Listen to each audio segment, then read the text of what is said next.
Cuando llevas a pasear a tu... La la la la la la la la la. Max, no te hagas en la casa del vecino. ¿Qué está haciendo su perro? Ay, qué... Ay, qué... Oye, bro, ¿por qué tu perro está haciendo tanto? No sé.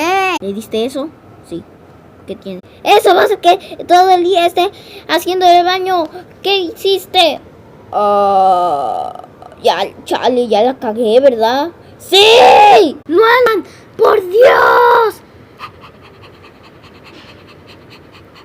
Ocurre algo y ya sabes, siempre va a estar haciendo el... Suscríbete y deja tu like si quieres más historias.